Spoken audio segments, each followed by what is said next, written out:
Proverbs 16:32. He who is slow to anger is better than the mighty, and he who rules his spirit than he who takes a city. True strength is rarely found in the loudest voice or the swiftest strike. Rather, it is found in the silent fortress of a mind that refuses to be moved by the chaos of others. To walk through life without being bothered by anyone is to possess a form of spiritual and psychological sovereignty that most people spend their entire lives chasing but never quite grasping. We live in a world that is increasingly reactionary, where digital algorithms and social pressures are designed to pull us into a state of constant irritation. Yet the path to true freedom lies in the absolute refusal to participate in this cycle of outrage. When we talk about never getting angry, we are not talking about the suppression of emotion, which is a form of internal violence, but rather the cultivation of a perspective so vast and so grounded that the petty arrows of human behavior simply fail to reach their target.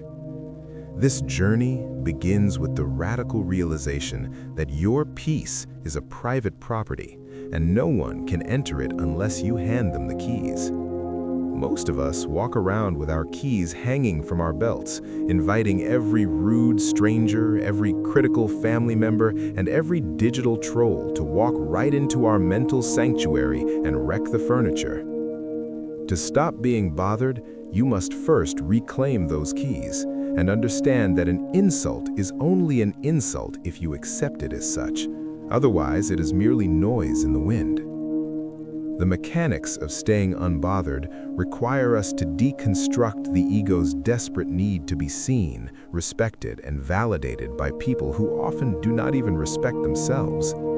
Much of our anger stems from a perceived debt that we feel others owe us. We feel they owe us kindness, they owe us the right of way in traffic, or they owe us an apology for their ignorance. When we release the world from this imaginary debt, we stop being its creditors and start being its observers. Imagine a person standing on the shore of an ocean, shouting at the waves for being too loud or too wet. We would view that person as delusional, because the ocean is simply being the ocean. Similarly, when we encounter a person who is manipulative, aggressive, or unkind, they are simply being their nature based on their current level of consciousness, trauma, and conditioning. To expect a person with a chaotic internal world to provide you with a peaceful external interaction is a logical fallacy. Once you accept that difficult people will be difficult, the shock disappears. And with the disappearance of shock comes the disappearance of anger. You stop asking, how could they do this? And start saying, of course they did this. This is what they do.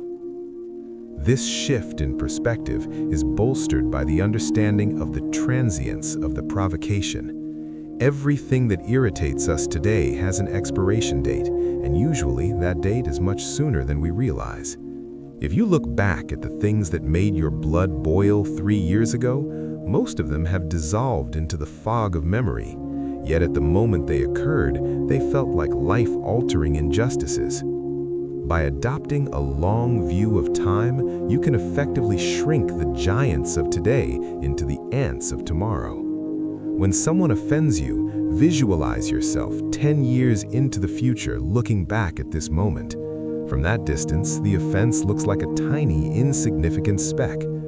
By bringing that future perspective into the present, you create an emotional buffer that allows you to remain calm while everyone else is losing their heads.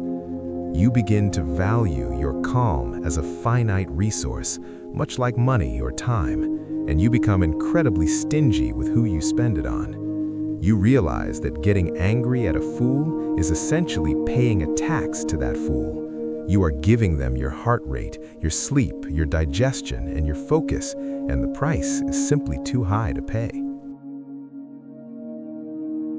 Furthermore, we must address the internal dialogue that fuels the fire of resentment. Anger is almost always maintained by a narrative of victimhood that we repeat to ourselves. We tell ourselves stories like, "They took advantage of me," or "They think I'm stupid." These stories are the gasoline on the embers of an initial spark. To never get bothered, you must become a master of neutral narrating. This means stripping the event of its emotional adjectives and looking only at the bare facts. If someone cancels a meeting last minute, the neutral fact is simply the meeting is no longer happening. The emotional narrative is they don't value my time and they are disrespectful. By sticking to the neutral facts, you prevent the emotional cascade that leads to bitterness. You are not ignoring the situation, you are simply refusing to add unnecessary layers of suffering to it. This is the art of non-reaction, which is vastly different from inaction. You can still set a boundary, you can still walk away from a toxic person, and you can still say no, but you do it from a place of cold, calculated logic rather than hot, impulsive rage. Ultimately, the highest stage of this practice is the development of a compassionate detachment.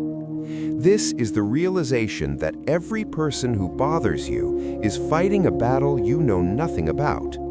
The person who screams at you in a store might be dealing with a terminal illness, a crumbling marriage, or the crushing weight of poverty. Their anger is a smoke signal of their own internal house fire. When you see a bothersome person as a suffering person, your anger naturally transforms into a mixture of pity and indifference. You no longer feel the need to put them in their place because you realize they are already in a very dark place. This doesn't mean you become a doormat, it means you become an island. The waves can hit the island all day long, but the island doesn't move, and eventually the waves tire themselves out. By cultivating this unshakable internal core, you become a leader in your own life. You move through the world with a quiet confidence, knowing that while you cannot control what the world throws at you, you have absolute divine authority over how you receive it. This is the true meaning of ruling your spirit. It is the quiet victory of the soul over the impulses of the flesh, and it is the only path to a life of lasting, uninterrupted joy. Never react again, and you will finally be free. If this message resonates with you and you are ready to reclaim your peace, please like this video and subscribe to our channel for more insights on mastering your internal world. Your support helps us reach more people who need this message.